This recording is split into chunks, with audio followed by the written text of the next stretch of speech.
привет! Добро пожаловать на мой канал. Сегодня будет парфюмерное видео. Я хочу начать серию таких видео про мои любимые ноты в парфюмерии. И одним из таких нот являются ирис и фиалка. У меня неоднозначное отношение к этим нотам, но я абсолютно уверена, что я обожаю эти цветы, и особенно я люблю их окраску.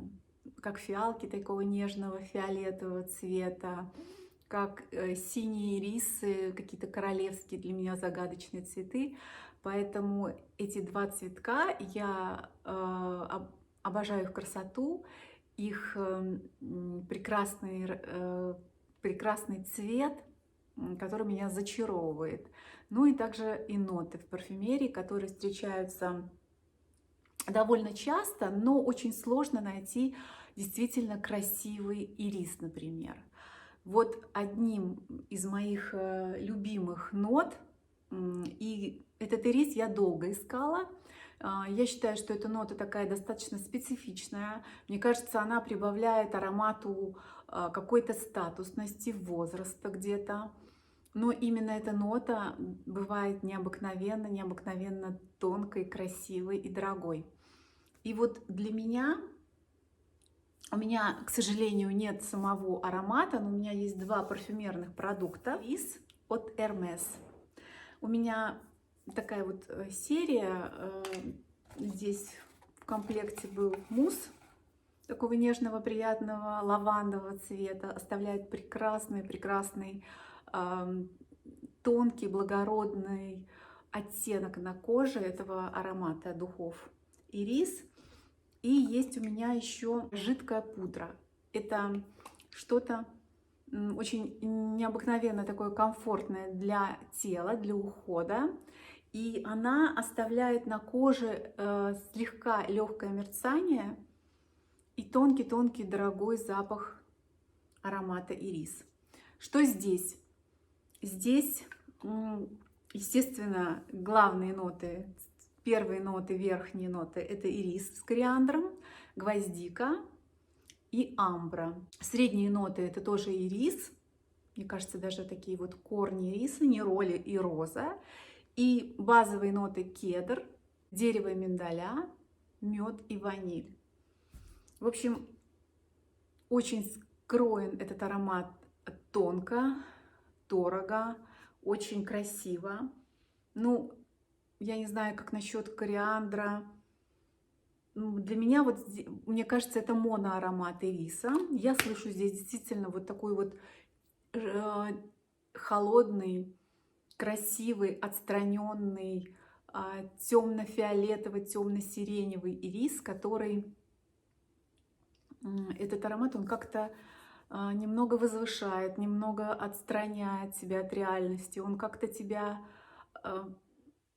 мне кажется, делает какое-то настроение твое становится каким-то слегка меланхоличным, может быть, даже, может быть, каким-то даже грустным. Но вот действительно он вызывает именно такие ассоциации. Где-то, может быть, успокаивает. Ну, дает такую, знаете, долю каких-то, создает такое настроение таких мыслительных процессов, медленного обдумывания, какой-то грусти, легкой меланхолии. Вот что-то такое. Необыкновенно красивые цветы. Очень этот аромат, мне кажется, и облагораживает себя, и как-то, вот я говорю, опять же, отстраняет, возвышает, может быть, немного. Как-то он тебя создает какое-то неповторимое какое-то такое состояние, неповторимую атмосферу вокруг, вот, какой-то легкой печали, какой-то грусти. Но, мне кажется, это настолько красивый аромат. Все-таки он вышел достаточно давно. Он вышел в 1999 году, но у меня такое ощущение, что этот аромат существовал прекрасно и 100, и 200 лет назад, и им пользовались в позапрошлом веке такие дамы в прекрасных накрахмаленных юбках, красивых, огромных шляпах. И это где-то происходило в каком-то английском саду, может быть. Вот именно холодное море, венская, может быть, простота, но это какая-то усадьба, допустим, какое-то имение англичан. Почему-то мне англичане приходят в голову, не французы абсолютно.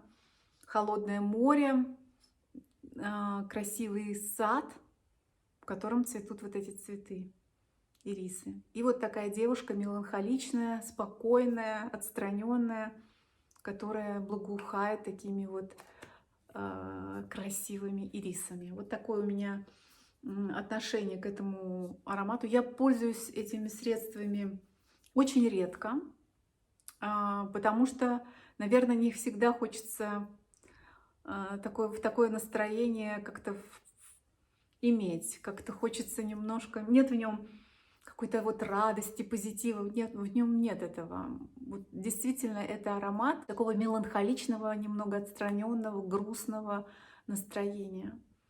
Вот так во мне этот аромат, вот такие эмоции вызывает. Я чувствую здесь также и пудрочку такую легкую. Ирис, пудра, какие-то зеленые ноты, травянистые слегка, немного фужерный такой аромат.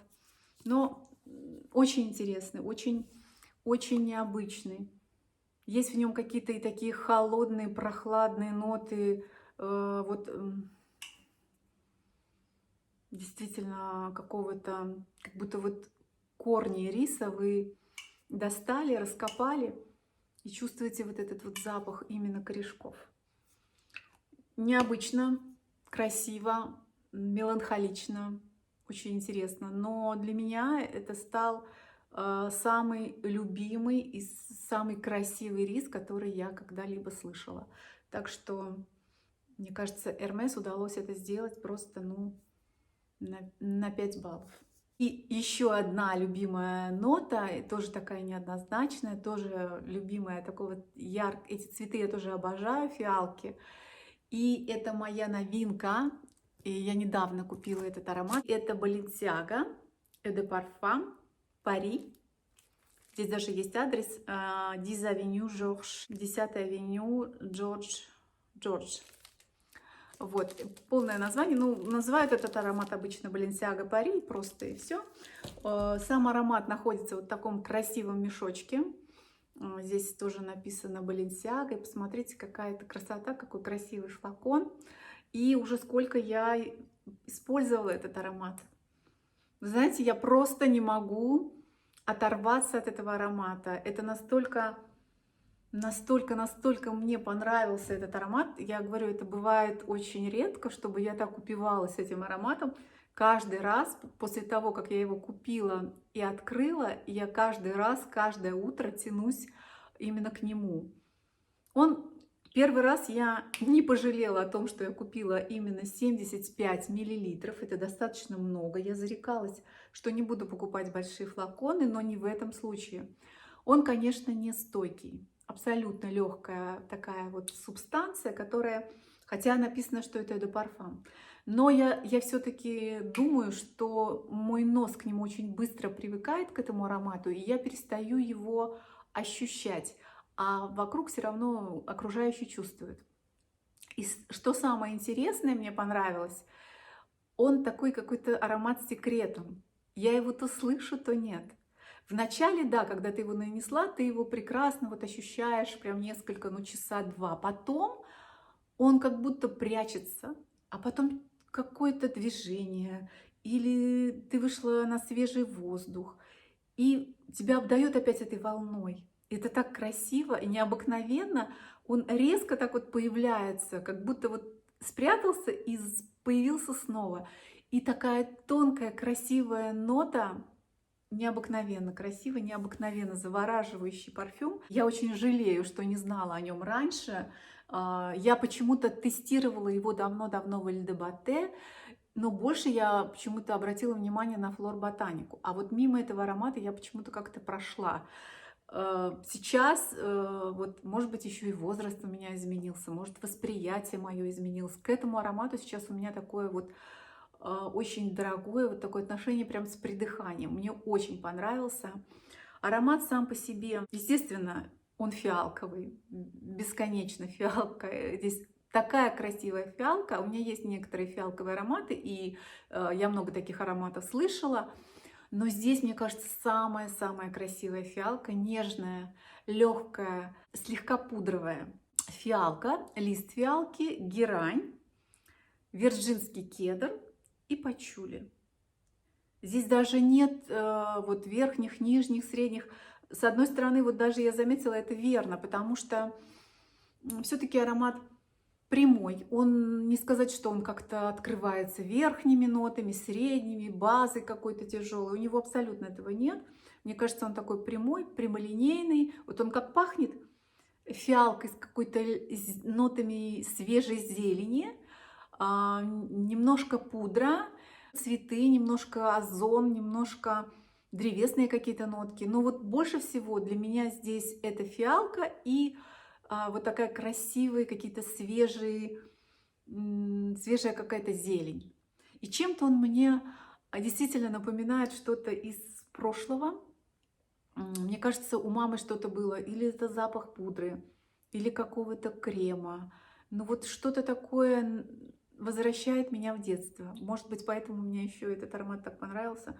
Что-то такое приятное, приятное оттуда, из прошлого. Очень такое и кремовое немного, и уходовое. Он, я говорю, нет у него никаких раскрытий, вот этой трехступенчатой такой вот системы, как мы привыкли, да. Действительно, он прямой, прямолинейный, но он с секретом, этот аромат. Он действительно, вот я говорю, вы его носите, носите, потом он исчезает, ты уже думаешь, боже мой, как он быстро слетает. Но мне кажется, все равно его слышат окружающие, просто ты к нему быстро привыкаешь. А потом раз, подул ветерок, и ты ощутила опять. И где-то он еще опять вот так вот слегка вынырнул и опять исчез. Но это такая красота, в этот момент ты ощущаешь такой вот, настолько он видоизменяется, как-то становится, наверное, смешивается с запахом твоего тела. И это такая красота необыкновенная, это такая вот аромат с секретом. Действительно, у меня не было такого аромата. Бывает аромат, который как-то меняется от одной ноты к другой, что-то там раскрытие какое-то. Здесь вот этот аромат, он просто прячется и исчезает, и потом опять появляется. И тоже это так красота такая, прям вот ты удовольствие такое получаешь от этого. Поэтому очень рада, что открыла этот аромат для себя. Говорят, его уже сняли с производства. Не знаю, я его купила свободно в магазине. Первый раз, я говорю, я не жалею о том, что взяла такой большой флакон. Может быть, конечно, он мне через какое-то время надоест. Может быть, мне потом придется от него избавляться. Но сейчас я каждое утро, еще раз повторяю, вот прошло, наверное, недели 2, так как я с того времени, как я его купила, и я каждый день его на себя наношу. Ну и даже если не наношу, то обязательно подношу его к носу, обязательно вот должна его ощутить. Настолько красиво, настолько любимая, красивая, нежная фиалка, которая... У меня вот есть еще один аромат с фиалкой. Я еще сделаю видео, подборку с фиалковыми ароматами, но это такая красота. И здесь вот мне что-то в этом аромате есть какая-то невинность, какая-то, мне кажется, такая... Есть разные ароматы, да, с разными характерами, взрывные, яркие, такие вот как тубероза, жир. А здесь какая-то невинность, интеллигентность, непорочность, такая вот, знаете, для какой-то молодой, приятной девушки, хотя, ну, и для женщины тоже. Мне кажется, это все зависит от настроения, но этот аромат для любого случая, для любого времени года, прекрасно в офис на работу, прекрасно, даже если вы работаете врачом, учителем, доктором, подойдет любому. Вот такой вот аромат, который и на каждый день, и на любое мероприятие. Это аромат и в то же время и свежести, и цветов, и вот этой красивой нежной фиалки. Фиалки не сладкой, а именно такой легкой, свежей и пудровой. Аромат открытия. И я надеюсь, что все-таки он мне не надоест, и я буду им пользоваться как можно дольше. Вот такие вот у меня сегодня для вас ароматы ириса и фиалки. Я считаю, что это две ноты, которые очень трудно найти в парфюмерии, чтобы это было красиво действительно. И именно в этих ароматах и ирис от Hermès, и Balenciaga Paris эти ноты, эти цветы переданы необыкновенно реалистично, очень красиво, очень изысканно и женственно. На этом все. Пишите свои любимые фиалковые ароматы, любимые ароматы с нотой ириса, которые вы знаете. Мне будет очень интересно почитать. Ставьте лайк, подписывайтесь и всем пока-пока.